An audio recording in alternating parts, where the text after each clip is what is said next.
Boa noite, pessoal. Vamos começar hoje a nossa segunda aula, tá, do Livro dos Espíritas, o Evangelho segundo o Espiritismo e o Livro dos Espíritas. Tá? Vou compartilhar aqui a apresentação. Vou tentar subir essa aula hoje, o pessoal assistir aí. Algumas pessoas não puderam estar hoje aqui, né? Ah, legal, legal. Que aí o pessoal já fica ansioso, né, para assistir. Que a dona É, Edna e o seu Luiz também não estão conseguindo entrar, né? Aí eles assistem depois. Não sei, o celular deles está com algum problema, não está conseguindo acessar. Sabe por que não está entrando? Porque não está no login automático. Ele tem que estar no login automático. Ah, eu vou dar uma olhada para eles. Ver se eu É, vejo amanhã. quando você olhar, pega o aplicativo, porque pelo celular tem que baixar o aplicativo. E aí já Ah, coloca lá salvar automaticamente a senha. Eu acho que é isso. vou fazer isso. Eu fiz isso no da Olinda. Vamos lá. Então a gente parou no capítulo 2. Hoje nós vamos estudar o capítulo 3. Há muitas moradas na casa de meu pai. É. Não se turbe o vosso coração. Credes em Deus, credes também em mim. Há muitas moradas na casa de meu pai. Se assim não fosse, eu vou-lo teria dito, pois me vou para vós preparar o lugar. Depois que me tenha ido e que vos houver preparado o lugar, voltarei e vos retirarei para mim, a fim de que, onde eu estiver, também vos estejais. Existe várias interpretações sobre essas muitas moradas do meu pai, né? A pluralidade dos mundos habitados. Eu acredito muito nos diferentes níveis de evolução espiritual. Nós seres humanos, nós estamos evoluindo. Isso significa que uma evolução, para ela ser completa, ela demora eões, eões de anos. Essa palavra eões é uma quantidade tão grande que no nosso idioma não dá para contar, né? Então tem essa expressão eões. Então são eões de anos de evolução. Não significa que nós ainda estamos no estado inicial, que não tem um lugar na morada do nosso pai. Eu entendo dessa forma, né? Então, mesmo nós com defeitos, né, com muitos vícios ainda que estamos tentando eliminar, nós sempre vamos ter um lugar na morada do nosso Pai, né? Porque a perfeição, né, nós estamos ainda num processo muito, muito de início, é como uma infância, né? Nós ainda estamos na infância, nós estamos aprendendo a falar, engatilhar, caminhar. Então é um processo longo. Mesmo com nossas imperfeições, é o que eu entendo, né? Tem várias formas de interpretar. Mesmo com nossas imperfeições, nós temos um lugar no coração e uma morada na casa do nosso Pai, né? Uhum. Então, a exploração do conceito de evolução espiritual, através das diversas moradas, considerando as leis de causa e efeito e a reencarnação como mecanismo de aprendizado e aprimoramento. Então, mesmo com as nossas imperfeições, nós temos um lugar na morada do nosso Pai, né? Então, a conclusão: há muitas moradas na casa do meu pai. Oferece uma perspectiva de esperança e consolo, reforçando a ideia de um plano divino amoroso, né? Não aquele Deus vingativo, ou se você está pecando, você vai direto para o inferno. Se você não fizer isso, sua vida vai ser destruída, você vai para o inferno. Não, tá? Isso mostra, no meu ponto de vista, um pai amoroso, não um pai vingativo, orgulhoso, que não sabe o que é o perdão. Então, nosso pai, ele ama a gente, mesmo com as nossas imperfeições, e na casa dele sempre vai ter um lugar para nós, filhos imperfeitos, né? Essa forma que eu interpreto esse capítulo. Ninguém pode ver o reino de Deus se não nascer de novo, né? Isso aqui, Jesus falou isso, tá? O capítulo 4 agora. Ele estava conversando com os fariseus, né? Ora, entre os fariseus havia um homem chamado Nicodemos, era o senador dos judeus, que veio à noite ter com Jesus e lhe disse: Mestre, sabemos que vieste da parte de Deus para nos nutrir como um doutor. porquanto ninguém poderia fazer os milagres que fazes se Deus não estivesse com ele. Jesus lhe respondeu: em verdade, digo-te, ninguém pode ver o reino de Deus se não nascer de novo. Então, Nicodemos, quando Jesus falou isso, Nicodemos estranhou, né? Ele ficou sem entender, né? Como é que nascer de novo? Teria que voltar para a barriga, né? Como pode nascer um homem já velho, né? Ele queria saber se teria um lugar na morada do pai para ele, né? Pode tornar a entrar no ventre de sua mãe para nascer segunda vez? E Jesus respondeu: em verdade, digo-te: se um homem não renasce da água e do espírito, não pode entrar no reino de Deus. O que é nascido da carne é carne, o que é nascido do espírito é espírito. Não te admires do que eu te haja dito ser preciso que nasça de novo. O espírito sopra onde que ouves a sua voz, mas não sabeis de onde vem ele, nem para onde vai. O mesmo se dá com todo homem que é nascido do espírito.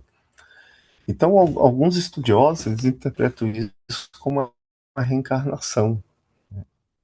Qual a forma de você nascer de novo? Você não vai entrar na barriga da sua mãe.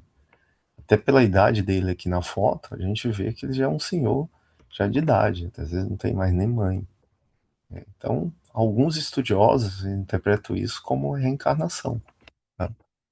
Então, a gente só pode conhecer o reino de Deus, né, se não nascer de novo.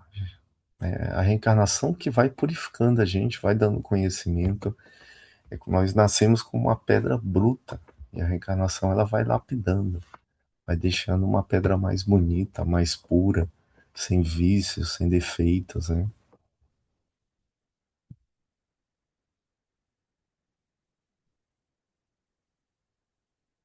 Então tem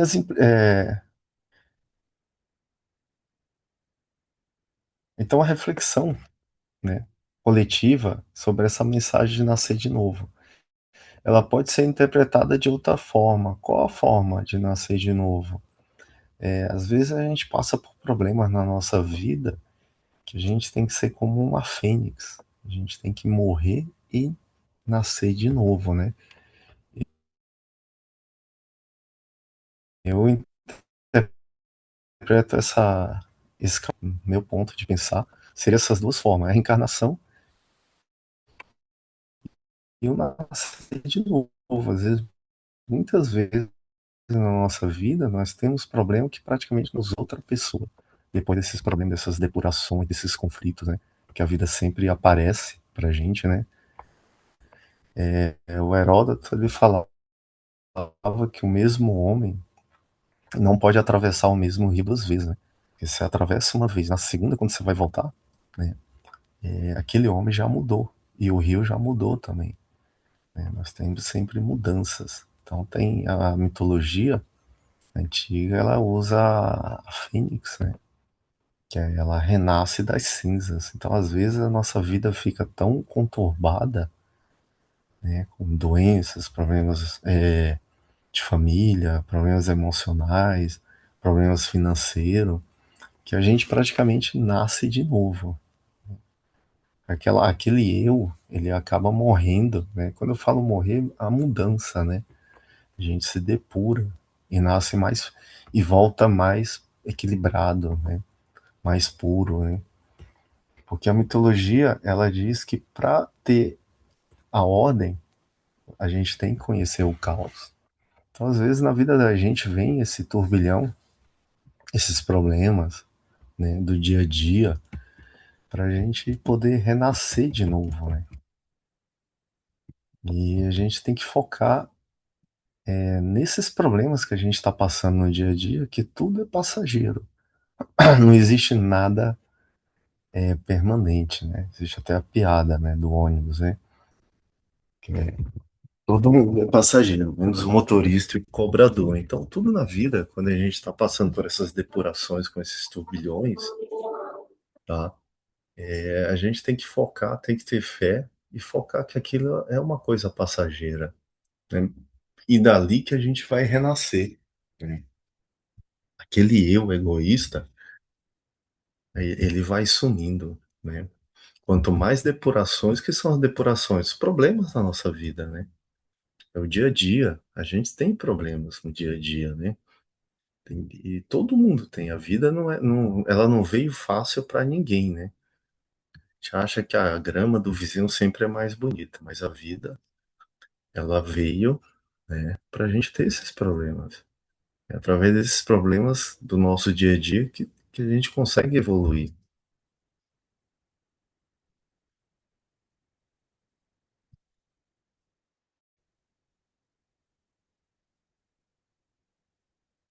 Então, o capítulo 5 ele fala do bem-aventurados os aflitos. Bem-aventurados os que choram, pois que serão consolados. Bem-aventurados os famintos e os sequiosos de justiças, pois que serão saciados. Bem-aventurados os que sofrem perseguição pela justiça, pois que é deles o reino dos céus. Né? Bem-aventurado vós que sois pobres, porque vosso é o reino dos céus. Bem-aventurado vós que agora tendes fome, porque sereis saciados. Ditosos sois vós que agora chorais, porque rireis. Mas ai de vós ricos, que tendes no mundo a vossa consolação, ai de vós que estáis saciados, porque tereis fome. Ai de vós que agora rides, pois sereis constrangidos a gemer e a chorar.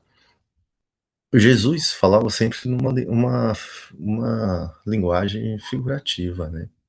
Nem sempre o que ele falava rico era a pessoa que tinha dinheiro, né? Alguns estudiosos eles interpretam dessa forma, né? Então aqui você pode interpretar de várias formas, né? Eu interpreto que a pessoa que está chorando, que está tendo problemas, ali é uma depuração. O que é uma depuração? São os turbilhões da vida, os problemas que a gente tem no dia a dia, financeiros, emocionais, do trabalho, de doença, né? Porque são esses problemas que vão nos dar o reino dos céus. E o que é esse reino dos céus? Ah, depois que eu tiver o problema, eu vou para o céu, é isso? Não, o céu é a paz interior, é a depuração, é a limpeza que esses turbilhões da vida eles vão fazer com a gente. Eu interpreto dessa forma. Tem várias formas de você interpretar essa, esse capítulo, né? Mas todos nós vamos passar por problemas. Isso é um fato. Ou já passamos e vamos passar ainda por mais. A gente tem que focar que esses problemas eles são passageiros e eles são para podermos melhorar como pessoa, para podermos evoluir como seres humanos, né? E a Terra hoje, eu acredito muito nisso, ela está num período de transição. Por isso que a gente vê esse turbilhão de coisas, guerra no Oriente, né?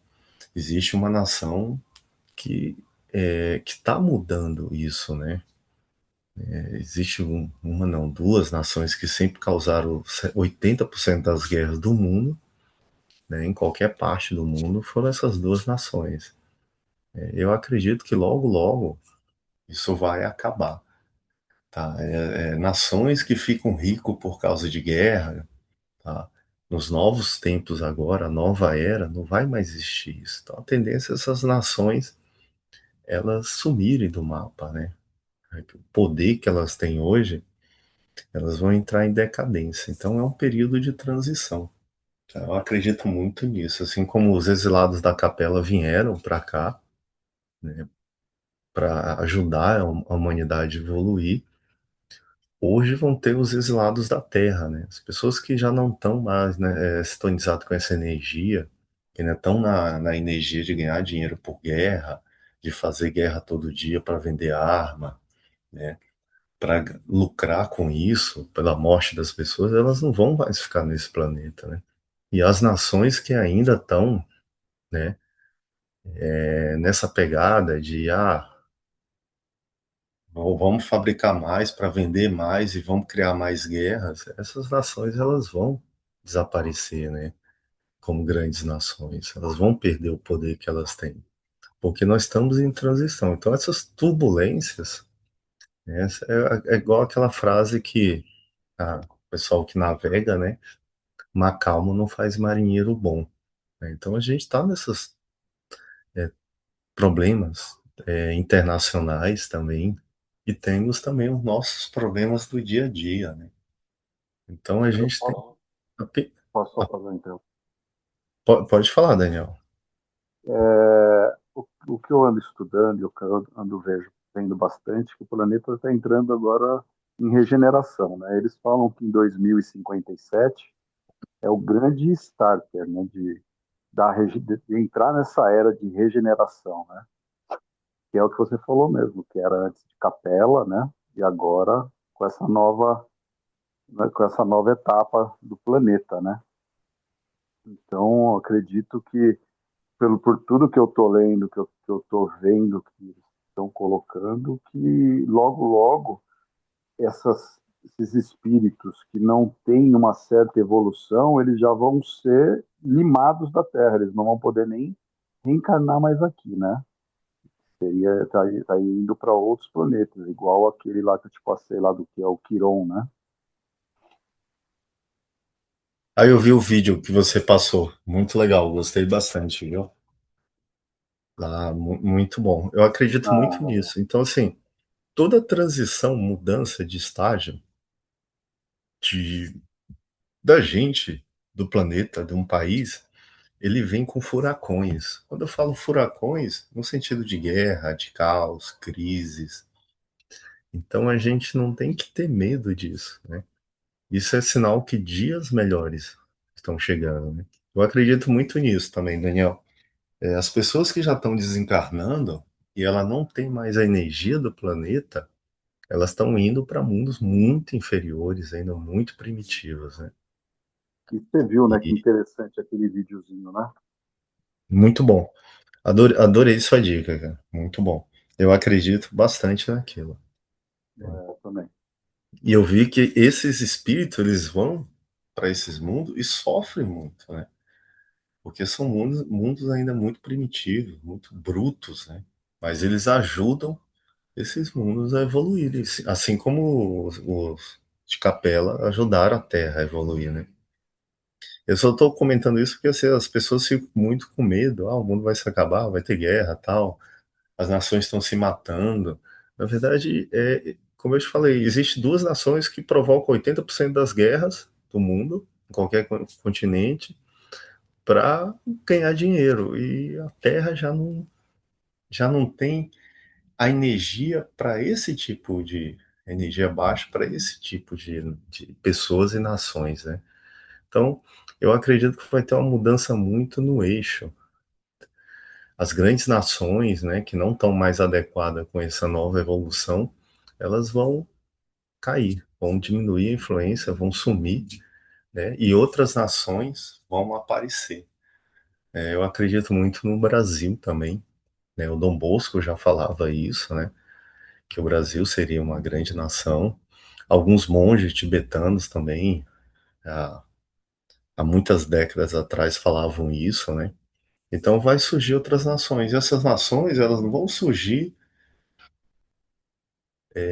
para vender arma, vender isso, né? Vão ser mais adequados à nossa evolução. São nações para somar e não para dividir e tomar, né?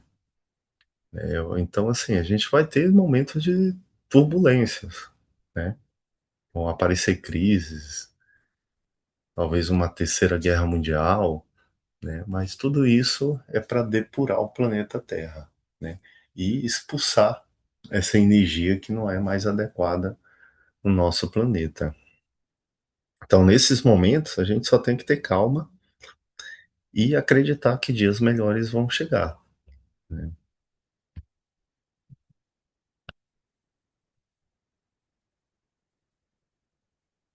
Então, essa aula, a ideia é compreender o significado das aflições e sofrimentos à luz do Espiritismo, né? Nem sempre aquela pessoa que está sofrendo, eu vejo muitos kardecistas, espiritualistas, olha um mendigo, aquele mendigo está pagando dívida, foi um político ladrão, usurpador do dinheiro público e agora está lá na miséria. Nem sempre, pessoal. O livro dos Espíritos, ele fala que todos nós espíritos vamos ter que passar por todos todos os tipos de experiências possíveis, né?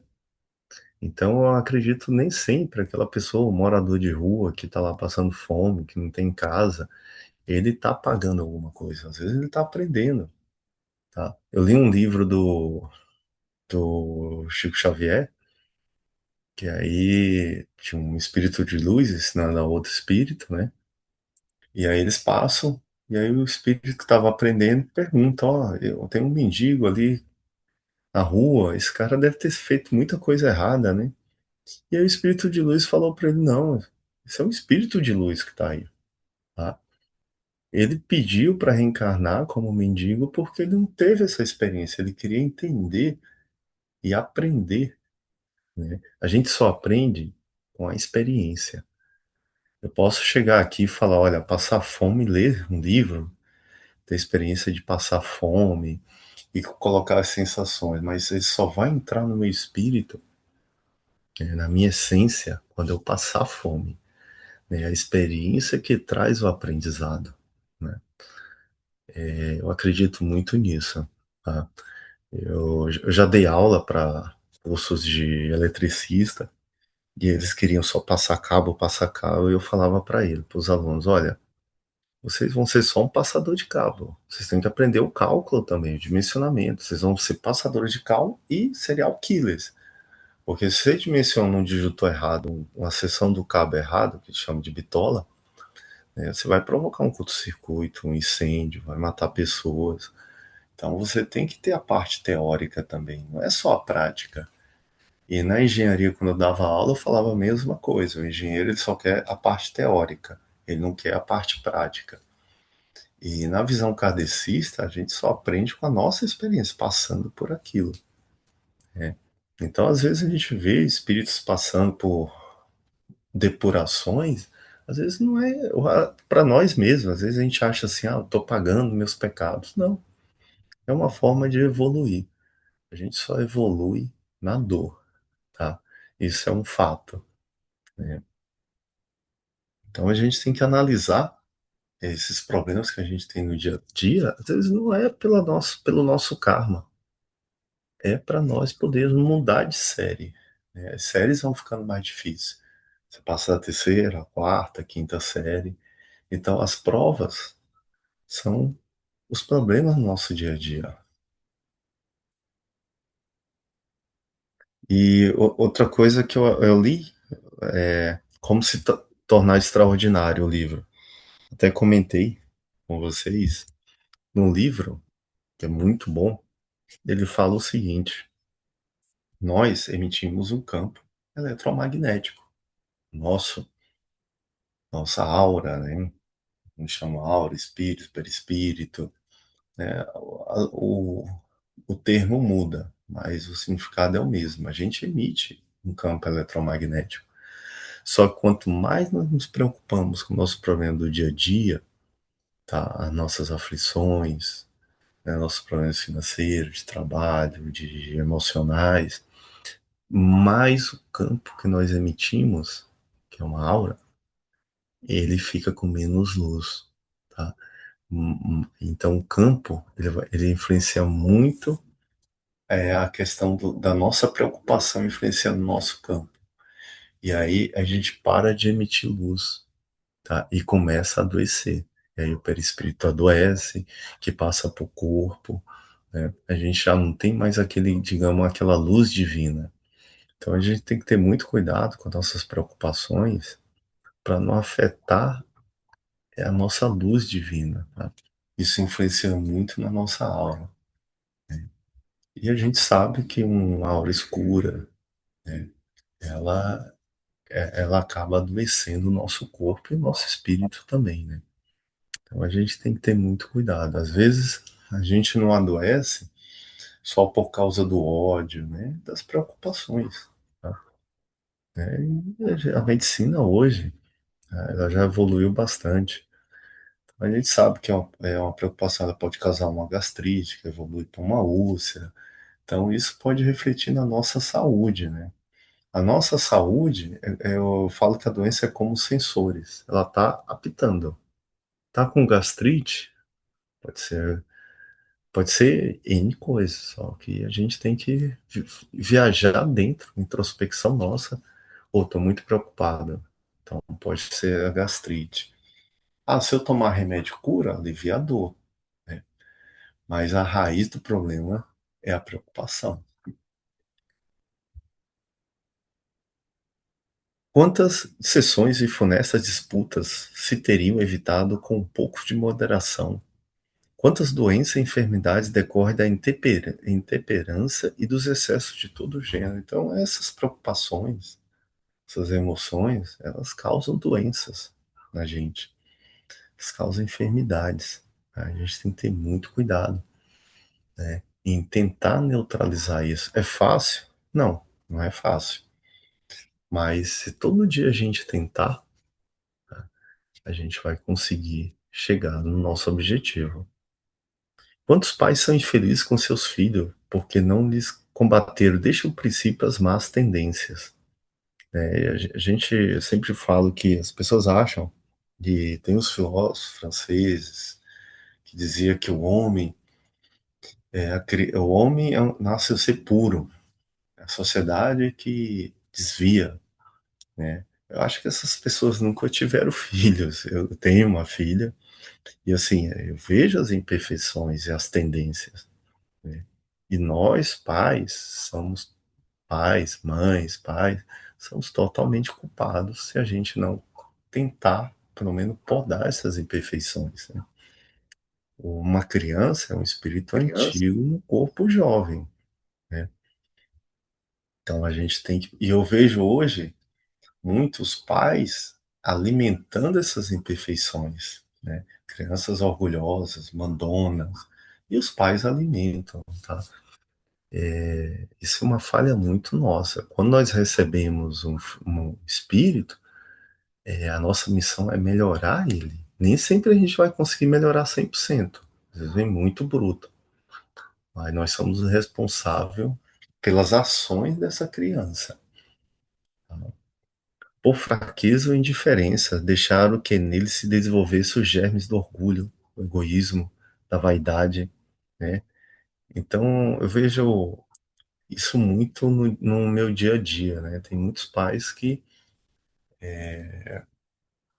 às vezes, por falta de tempo, né? E uma criação é uma coisa complicada, não é fácil. Você lê um livro X e diz para não fazer isso. Já o livro Y diz que é para fazer. O Z já vem com outra teoria, né? Mas o segredo é você ver as imperfeições desses novos espíritos, né? Nesses novos corpos, espíritos antigos, e tentar aprodar, né? Melhorar. Depois, mais tarde, quando colhe o que semearam, porque tudo que a gente planta, a gente colhe. Ninguém vai plantar banana e colher manga, né?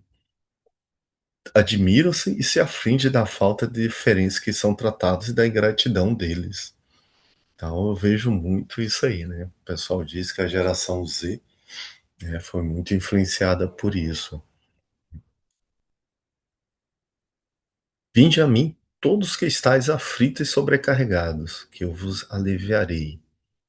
Tomai sobre vós o meu jugo, e aprendei comigo, que sou brando e humilde de coração. E achareis repouso para vossas almas, pois é suave o meu jugo e leve o meu fardo. Então, os aflitos, tá? Esses problemas que nós temos, que nos deixam os aflitos, sobrecarregados, né, no nosso limite, pela visão espírita, é a nossa forma de evoluir, de mudar de série, tá? Eu sei que isso, na teoria, é tão fácil falar, mas quando você passa por esses furacões, é difícil, né? Mas aí tem que ter a fé, né? A fé é saber que aquilo é temporário, que aquilo vai ser resolvido, tá? E não gastar energia com aquilo, né? É o que eu tento todo dia fazer. Todo dia aparece algum problema com a gente, comigo, com a minha família, mas eu tento levar. Uma hora esse problema vai ser resolvido. Eu tento não gastar energia. Eu acho que esse é o grande segredo da vida.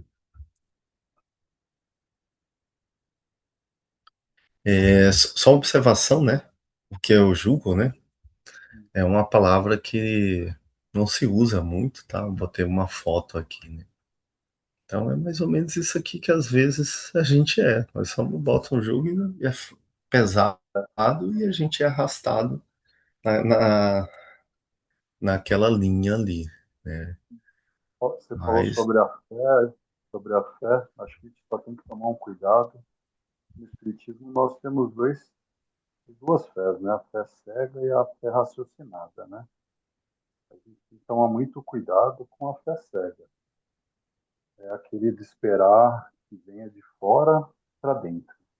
É aquele cara que está passando por um problema e ele pode até crer muito em Nosso Senhor Jesus Cristo, em toda a espiritualidade, mas ele já pensa assim, não, Deus vai resolver. Então, assim, tem que tomar muito cuidado disso, para nunca jogar na fé raciocinada, nunca jogar na fé cega, na fé é o faz raciocinada. por ti que eu te ajudarei, que você tá falando.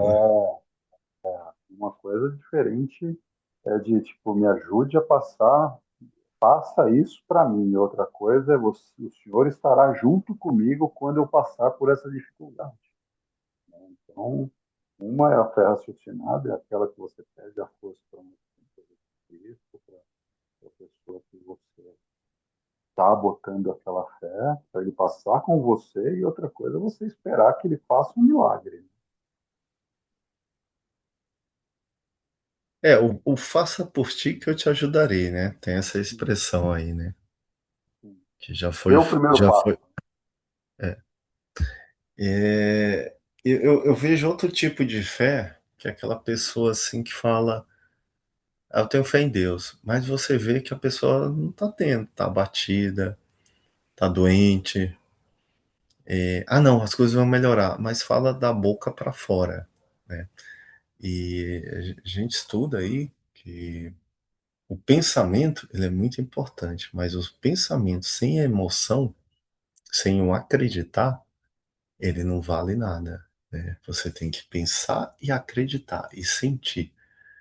Eu vejo muitos amigos meus que passam por depurações e eles têm, estou criticando a religião deles, cada um tem a sua. Aí tem a religião X, Y, tal. E ele fala para a boca para fora, as coisas vão melhorar, mas a gente vê que ele tá abatido e que ele não tem esperança que vai melhorar, né? A gente tem que sentir, né? É o pensamento com a emoção que ele vai te tirar da situação, né? E lógico, toda depuração, todo problema, depois que você aprende por que você passou por aquilo, aprendeu a lição, né? Você sai daquela situação. Só que às vezes, numa correria do mundo, às vezes a gente tem que passar 4, 5 vezes pelo mesmo problema, às vezes 6, 7, e abater muita gente para depois entender e ter aprendido a lição, né? Às vezes acontece muito isso, né? Mas a gente tem que ter essa fé de acreditar, tá? É o pensamento com a emoção junto. E até porque nada é para sempre, tudo passa. Todos os nossos problemas, eles são passageiros. Tá? Às vezes a gente entra numa situação e acha que é uma eternidade. Ele vai passar no momento que a gente aprender a lição. Né? E lá na frente vão ter outros problemas também, né? A vida é assim. É um conterrâneo meu, ele escrevia assim, uma poesia. A vida é um combate que aos fracos abate, aos grandes fortes exalta. Né? Então a gente tem todo dia um problema, sempre vai aparecer, né? Agora a diferença é como nós vamos reagir com esse problema, né? Nós não podemos gastar energia, né? Não podemos deixar de acreditar que vamos sair dessa situação.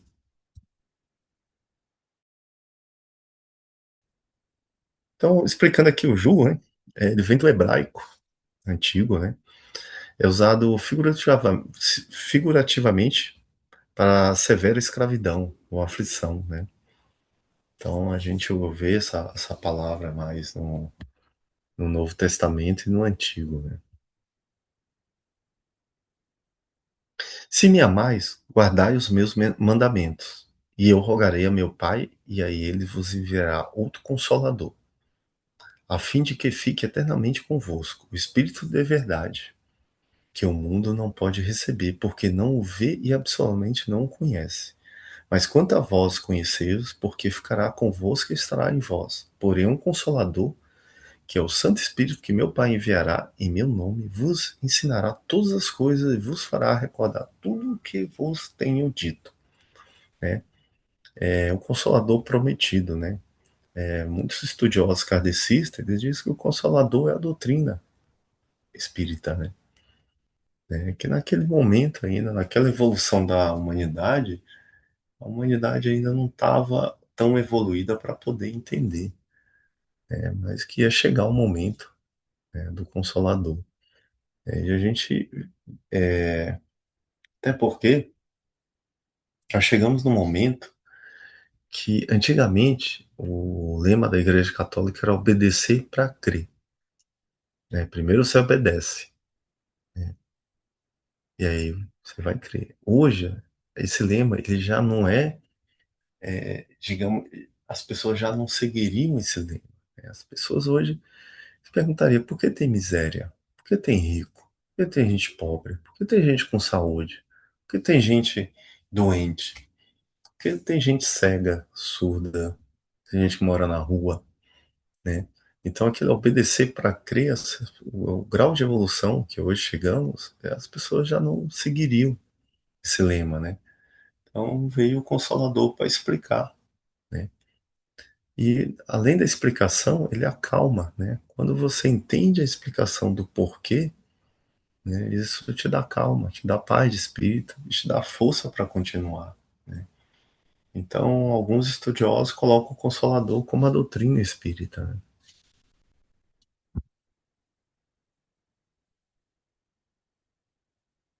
Compreendei o papel de Jesus como Consolador, né? Então, a relação do Espiritismo é a promessa do novo Consolador. Agora vamos por Livro dos Espíritas. Deixa eu só botar uma para depois lembrar. Então, eu acredito muito que o Consolador é a doutrina espírita, né? Ela consola, né? Conhecimento e a verdade vai consolando a gente. A vida fica menos pesada, mais leve, né? Eu sempre falo que nós temos que ser pessoas leves, né? Como é uma pessoa leve? Uma pessoa que não se estressa, não se preocupa com o dia a dia, as coisas vão acontecendo. O que tem que acontecer, ele vai acontecer. E o que é teu, ele é teu, tá guardado, tá? Isso ninguém vai tomar, né? Então a gente se estressa muito, a gente também, outro problema nosso, a gente se estressa muito com nossos problemas do dia a dia e se apega muito com umas coisas, né? Conheço uma pessoa que ela faleceu e o carro que ela tinha, sabe, era um carro que para você entrar naquele carro, você tinha que tomar banho. Ela não emprestava aquele carro para ninguém, tá? Os filhos não podiam entrar no carro, né? Ninguém podia usar aquele carro. Se tivesse morrendo um filho, essa pessoa não emprestaria o carro, morreria o filho e tal.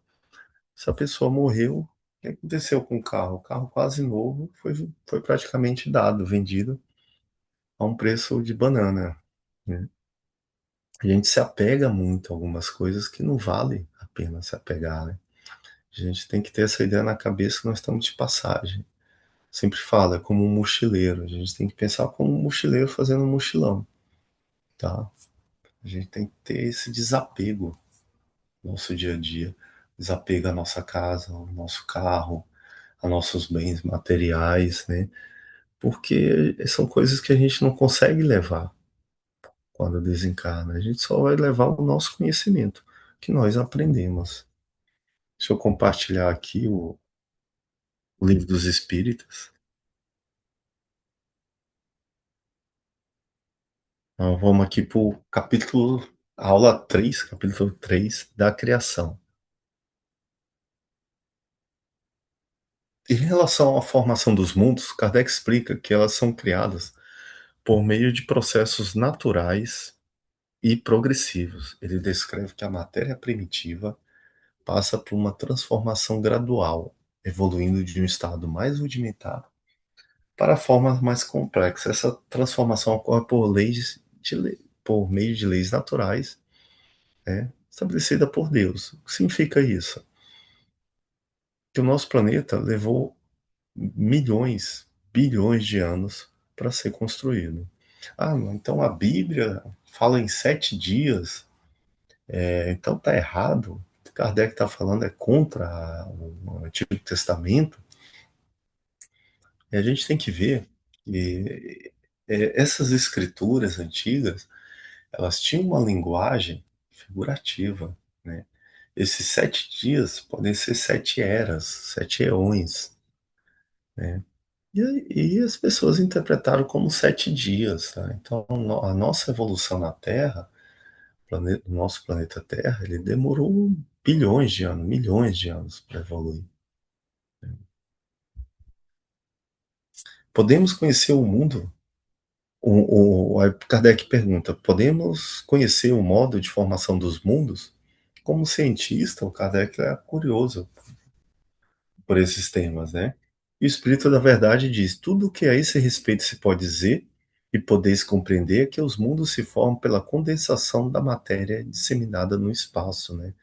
Hoje já tem algumas teorias dos cometas, né? Os cometas trouxeram, alguns, digamos, pingos de vida, e aí essa condensação da matéria, né, influenciou muito na formação do planeta Terra, né?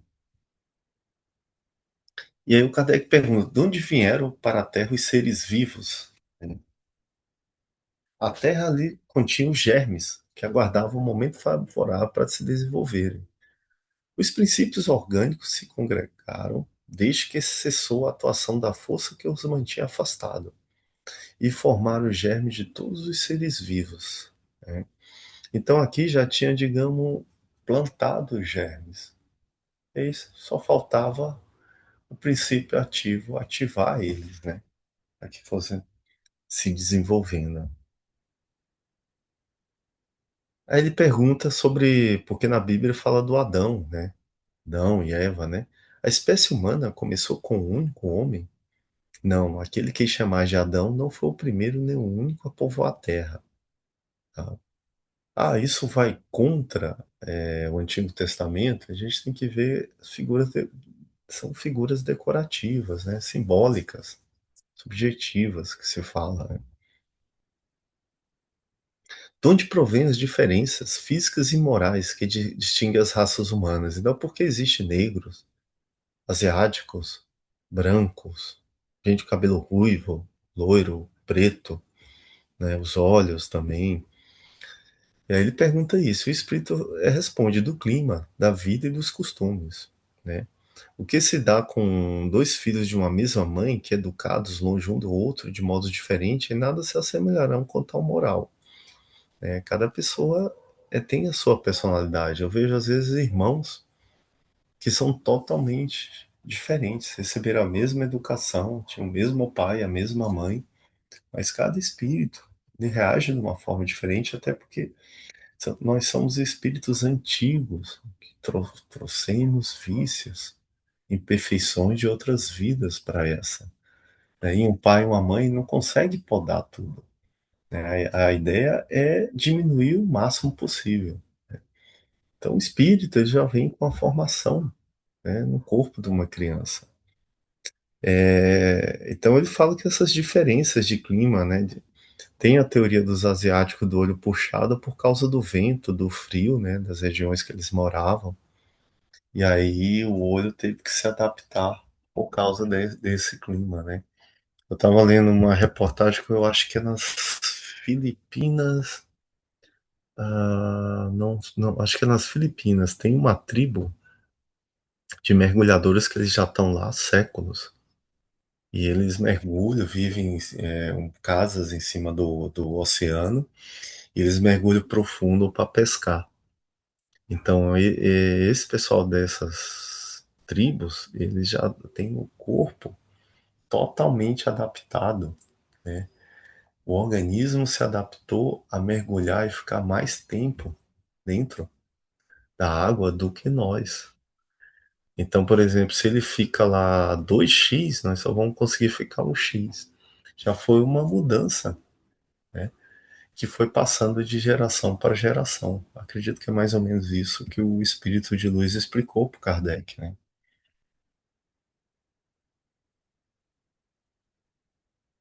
E ele pergunta: são habitados todos os globos que se movem no espaço? Sim. E o homem terreno está longe de ser o primeiro em inteligência, em bondade e em perfeição. E a mesma constituição física dos diferentes globos. Então, primeiro ele pergunta: todos os planetas são habitados? Ele diz que sim, né? E todos têm a mesma forma do humano? E ele falou que não, de modo algum se assemelham, né? Alguns estudos eles apontaram que hoje nós temos 10 bilhões de galáxias, né? E dessas 10 bilhões de galáxias, cada galáxia tem 1 bilhão de planetas. Então, se você multiplicar 1 bilhão por 10 bilhões, dá uma quantidade muito grande, haja número na calculadora. Então, acredito que sim. Nesses mundos tem vidas, né? Tem alguns mundos, como a Lua, né, que a vida já não está mais presente, mas a maioria, eu acredito, desses 10 bilhões vezes 1 bilhão, com certeza vai ter vidas aí. Vidas que nem sempre vai lembrar o nosso corpo humano, né? Vão ser adaptadas de acordo com o clima do planeta, né? Essa forma humana é só uma forma que o espírito tem de evoluir, tá? Mas existe mil formas diferentes dessa nossa humana, né? E ele pergunta, né? Porque não existiu o Adão. Ele falou que Deus não fez o mundo em 7 dias. Então Kardec pergunta: a Bíblia errou? Ele não. A conclusão tirar-se é que os homens que se equivocaram ao interpretá-la. Às vezes é uma forma figurativa, subjetiva de falar, né? E o homem interpretou de forma errada. Eu gosto muito dessa frase do Confúcio para finalizar esse capítulo. Em seu tempo, ao perceber que os governantes não conseguiam dominar a si mesmo, de maneira que pendiam-se em vícios e atitudes imorais, o filósofo entendeu que o caminho para a construção de uma sociedade melhor não seria possível sem antes existirem seres humanos melhores, né? Para nós podermos mudar o mundo, a primeira coisa nós temos que mudar dentro de nós. Nós temos que ter o autocontrole, o domínio nosso, o controle dos nossos pensamentos, dos nossos vícios. Ah, vou conseguir tudo nessa vida? Não. A gente não consegue nessa vida. Isso leva eões, né? Mas quando a gente quer mudar o mundo, a primeira coisa nós temos que mudar nós mesmos. E o princípio vital, né? Eu botei algumas perguntas aqui. É a mesma força que une os elementos da matéria dos corpos orgânicos e inorgânicos, né? Sim, a lei da atração é a mesma para todos. Então, o princípio vital, nesse capítulo, ele explica por que o ser humano não consegue fazer um boneco como um Pinóquio e dar vida a esse boneco. Nós conseguimos fazer robôs, nós conseguimos uma IA, inteligência artificial, mas a gente não dá vida, né? Por quê? Porque tem um princípio vital. Então, esse capítulo ele fala sobre o princípio vital e as perguntas que o Kardec fez para poder entender sobre o que é esse princípio vital. Mas resumindo, é isso. Nós não conseguimos pegar um boneco como o Pinóquio e dar vida. A diferença entre a matéria dos corpos orgânicos e a dos inorgânicos, materiais, dos minerais, né? A matéria é sempre a mesma, mas nos corpos orgânicos está animalizada. Então é bem interessante isso, porque hoje as novas pesquisas científicas dizem que a origem da vida, ela tem todo, se você pegar o corpo humano e dividir, você vai chegar na unidade X. E essa unidade X é que formou todo o nosso corpo humano. Só quando ela vai formando um conjunto de unidades X, aí já forma uma unidade Y. O conjunto de unidades Y já forma um conjunto unidade Z. Então, todas as nossas células, tudo tem a mesma origem. Resumindo, é isso, né? Tanto do reino mineral, do vegetal, o nosso, né? Qual a causa da animalização da matéria? Sua união com o princípio vital. Então, a matéria se une com o princípio vital. Quem é que tem esse poder? Os grandes espíritos de luz, os deuses, né? Tem esse princípio de pegar um boneco e botar um espírito lá, o princípio vital, e dar vida. O princípio vital mesmo para todos os seres orgânicos, sim, modificado segundo as espécies. É o que lhe dá movimento e atividade e os distingue da matéria inerte, pois o movimento da matéria não é a vida, ela recebe esse movimento, não os dá. Então, uma flor, uma planta, uma pedra, tá? Eles têm o mesmo princípio vital. É meu entender, só que eles vão evoluindo, vão mudando, né? É, mas uma planta não fala. Ela tem, digamos, uma gota do princípio vital. Já foi feito pesquisas, se você pegar aquelas duas plantinhas, uma todo dia falar amor, eu te amo, a outra eu te odeio, né? A que você jogar energia de ódio, ela vai morrer. Ela tem vida, tá? Já foi feito pesquisa, se você bota numa plantação de milho, ou de alguma coisa que você está plantando, música, influencia na produtividade dela, na produção de frutos, né? É um pequeno, vamos dizer que é uma pequena forma de vida ainda muito minúscula, ainda muito sem sentido, sem falar, mas tem o princípio vital. Qual a sua, qual a causa da morte dos seres orgânicos? Nós, né? Esgotamento dos órgãos, né? A nossa carne, né? Nosso corpo, ele tem um limite de idade, porque os órgãos vão se esgotar, né? Então, tem uma vida útil do coração, do pulmão. Então, mesmo que você não morra, não morremos num acidente, alguma doença grave, os órgãos eles vão entrar em falência, né? A medicina diz isso, né? Falência dos órgãos. Porque uma lesão do coração, mais do que a de qualquer outros órgãos, causa a morte. O coração é uma máquina de vida, mas não é o único órgão que ocasiona a morte. Ele não é mais do que uma das engrenagens essenciais. Se levar uma facada, um tiro no fígado, você pode morrer também, no pulmão. O livro que eu li, o Como se tornar extraordinário, ele fala que o coração ele tem um campo eletromagnético muito forte, né? Por isso que é um dos órgãos principais, né, do nosso corpo, né? Em que se transforma a matéria e o princípio vital dos seres orgânicos quando eles morrem? A matéria se decompõe, né? E vai formar novos organismos. O princípio vital retorna à massa. A inteligência é um atributo do princípio vital? Não, pois as plantas elas têm princípio vital e não pensam, não falam, né? Só tem vida orgânica. A inteligência e a matéria são independentes, já que um corpo pode viver sem a inteligência, mas a inteligência só pode manifestar-se por meio dos órgãos materiais. É preciso a união com o espírito para dar inteligência à matéria animalizada. Então, para a gente chegar a esse grau de inteligência, a gente tem que ter a experiência.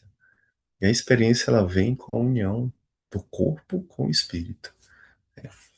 Aí que nós vamos sentir, né, as experiências da matéria. Qual é a fonte da inteligência? Já o dissemos, a inteligência universal.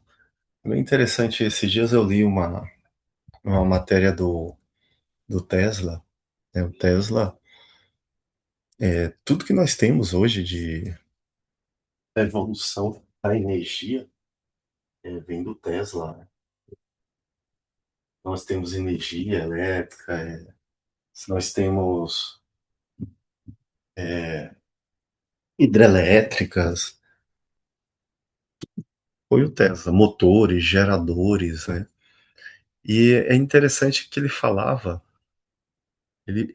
mais ou menos isso aqui, que a inteligência, ele acreditava muito que ele não criou nada e não inventou nada, ele só conseguia conectar o cérebro dele com a inteligência universal. Resumindo, seria mais ou menos isso. Ele falou isso com outras palavras, tá? Ele se conectava com a inteligência universal e baixava da nuvem as informações. Acho bem interessante isso. Então ele dizia que às vezes os pensamentos nossos, nós baixamos tanto coisas boas como ruins, de baixa frequência, preocupação, baixamos de uma nuvem. Tá? As informações, ele acreditava muito nisso. Elas estão na nuvem. Estou falando na nuvem uma forma da gente entender melhor. Né? Que todo mundo hoje já baixa coisa da nuvem, né? OneDrive, Google Drive. E ele dizia que ele não criou nada. Ele conseguia se conectar com a nuvem de inteligência universal e baixou. Foi daí que ele que ele construiu a primeira hidrelétrica do mundo, que é do Niagara. Né? Ele fez uma coisa quase um milagre. A tecnologia da época, que era muito precária, tá? Ele teve que construir tudo do zero. As turbinas. Né? E ele disse que desde criança ele via as cataratas do Niagara. Via a imagem como se fosse numa televisão. Né? Ele era da República Tcheca, se não me engano, antes dele ir para os Estados Unidos. E aí ele via tudo na mente dele. A turbina girando, a água caindo, gerando energia. Isso antes dele fazer engenharia, tudo. Então ele acreditava muito nisso, da conexão com a inteligência universal. Né? E também o Einstein, né? Ele também falava com outras palavras mais ou menos isso. Né? Ele disse, eu li um livro dele, que ele diz que a teoria da relatividade, que hoje é considerada uma das teorias mais difíceis da física, ele baixou na meditação. Ele chegava no escritório dele, dava um branco na mente e meditava. Quando parava, vinham as ideias. E foi daí que ele fez a teoria da relatividade, que destruiu toda a física antiga. Aquela física que a gente estuda, do Newton, no segundo grau, no primeiro, ela já foi destruída, ela está ultrapassada. Então, o Einstein destruiu séculos e séculos de estudo da física com a teoria da relatividade e pegou da meditação. Né? Então, eu acredito muito que a gente pode baixar, tá? Se conectar, colocar um pendrive no computador e baixar da nuvem as informações. Basta querer e procurar. Né? Quem procura, acha.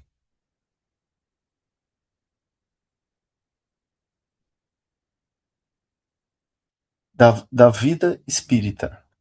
Né? Vamos ver nosso último capítulo aqui. A transição da vida corpórea para a vida espírita. No espiritismo, a morte não é o fim, mas uma transição para uma nova forma de existência. Quando o corpo físico morre, o espírito se liberta e retorna ao mundo espiritual, onde continua sua jornada evolutiva. Né? Eu sempre faço alusão, interessante. Ninguém quer morrer. Mas todos nós sabemos que um dia nós vamos.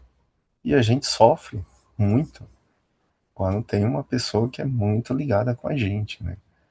E às vezes demora décadas para a gente poder,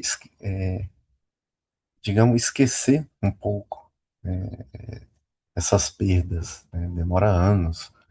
Na verdade, eu acredito que sempre vai estar com a gente. A gente consegue, não vou falar a palavra esquecer, a gente consegue conviver com a ausência, né? Mas a gente sabe que a gente está indo e voltando. É o que eu ensino hoje para minha filha, né? A gente vai e volta. Morremos, desencarnamos e voltamos outra vez. Uma vez ela me perguntou se existe fantasma. Eu falei, ó, fantasma somos nós amanhã. Quando nós não tivermos o corpo, as pessoas vão chamar de fantasma. Então não tenha medo que o fantasma somos nós amanhã. O processo de desprendimento do espírito do corpo físico pode variar em duração e intensidade. Tem espíritos que eu já li nos livros do Chico Xavier que demoram séculos para tirar o desapego, né? Então depende muito de como está o teu grau de evolução. Os espíritos mais evoluídos e desapegados tendem a se desprender com mais facilidade, enquanto aqueles muito apegados à matéria podem enfrentar dificuldades. Teve um caso que o Emmanuel conta de um espírito que está desde a época do Império Romano.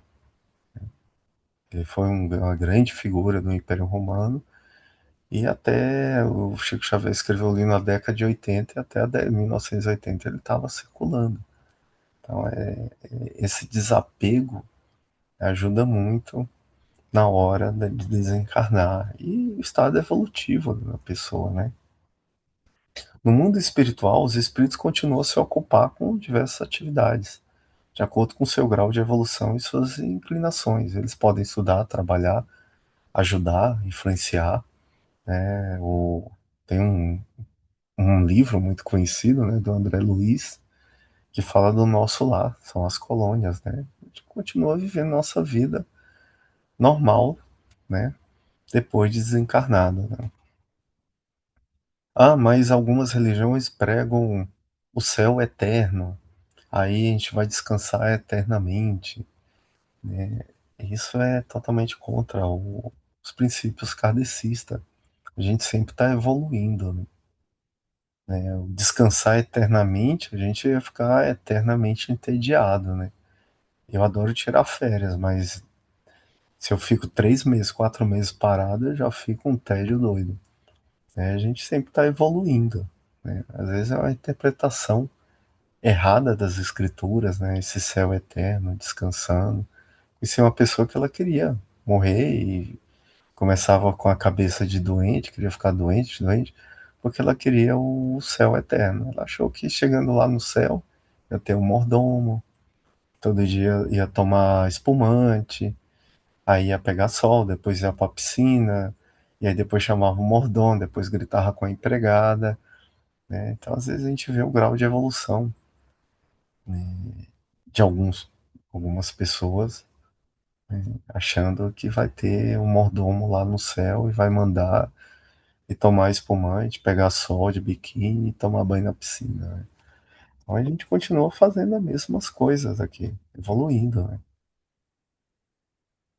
Aqui ele fala da influência dos espíritos no mundo material. Os espíritos podem influenciar o mundo material de diversas formas, seja através da inspiração, da intuição, mediunidade.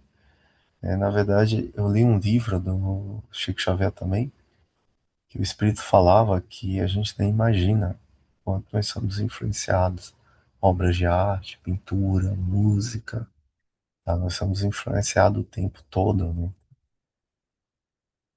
Os espíritos trabalham em diversas áreas, contribuindo para o progresso do mundo espiritual e material. Eles podem atuar como mentores, guias espirituais, socorristas, né? Como o livro do Nosso Lar, ele explica isso, né?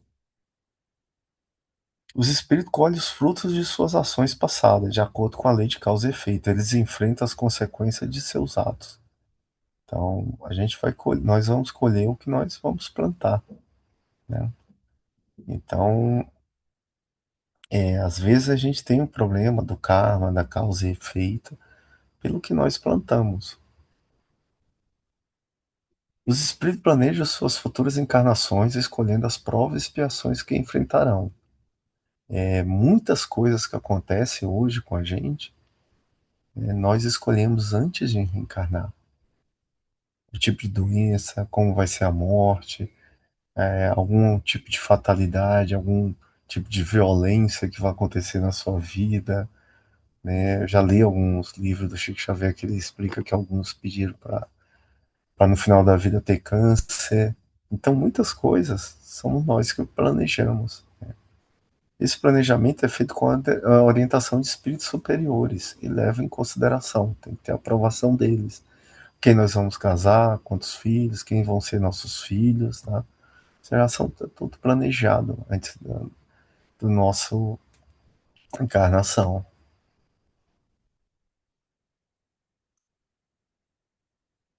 Pessoal, vamos parar por aqui. Alguém quer comentar alguma coisa?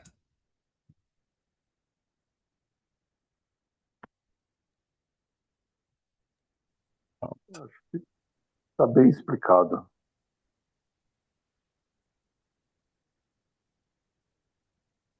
O que, que eu vou pedir?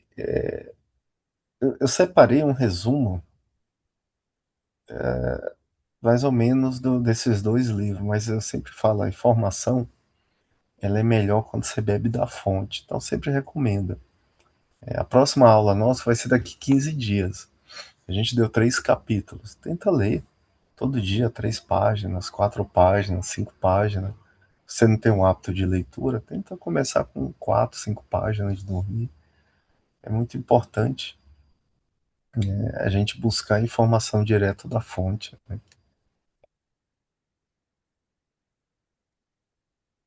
Maravilha. Foi Eu muito vou bom tirar hoje. aqui